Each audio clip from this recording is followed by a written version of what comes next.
সন্মানীয় শিক্ষক শিক্ষয়িত্ৰী অভিভাৱক মৰমৰ ছাত্ৰ ছাত্ৰীসকল জনাইছোঁ এটা গুৰুত্বপূৰ্ণ খবৰ যে অতিৰিক্ত গৰমৰ বাবে অসমৰ আৰু কিছুমান জিলাত বিদ্যালয়ৰ যি সময়সীমা আছে সেইটো ৰাতিপুৱা কিছুমানত 7টা বজাৰ পৰা কিছুমান 7:30 বজাৰ পৰা কৰি দিয়া হৈছে। তো মই জনাই আছোঁ সেই সম্পৰ্কে তোমালোকে শেষলৈকে ভিডিঅ'টো চাবা।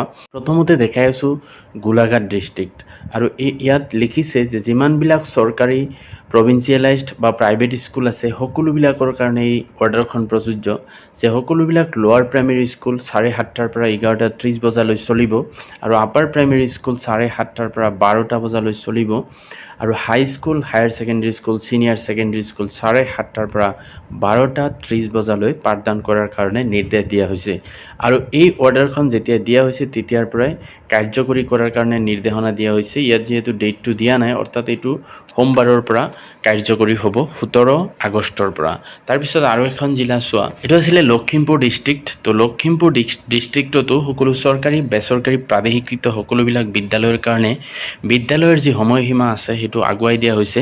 লোৱাৰ প্ৰাইমেৰী স্কুল তাতে 7 বজাৰ পৰা 11 বজালৈ আৰু আপাৰ প্ৰাইমেৰী স্কুল 7 বজাৰ পৰা 11:30 আৰু high school higher secondary senior secondary school 7 বজাৰ পৰা 12টা বজালৈকে চলিব আৰু এইটো 14/8/2026 তাৰিখে ওলাইছে আৰু এইটো কাৰ্যকৰী হ'ব যেতিয়াৰ পৰা দিয়া হৈছে তেতিয়াৰ পৰাই কাৰ্যকৰী হ'ব অৰ্থাৎ সোমবাৰৰ পৰা এইটো কাৰ্যকৰী হ'ব। তাৰপিছত আৰু এখন জিলা চোৱা, এইটো আছিলে নলবাৰী ডিষ্ট্ৰিক্ট। নলবাৰী জিলাতো 14/8/2026 তাৰিখে এখন নিৰ্দেশনা ওলাইছে আৰু এইটো 17 আগষ্টৰ পৰা কাৰ্যকৰী হ'ব বুলি লিখাই আছে আৰু ইয়াৰ টাইম টেবুলটো এনেকুৱা যে LP স্কুল 7:30টাৰ পৰা 11:30 বজালৈ, ME স্কুল 7:30টাৰ পৰা 12টা বজালৈ আৰু high school higher secondary school 7:30টাৰ পৰা 12:30 বজালৈকে চলিব বুলি নিৰ্দেশনা দিয়া হৈছে।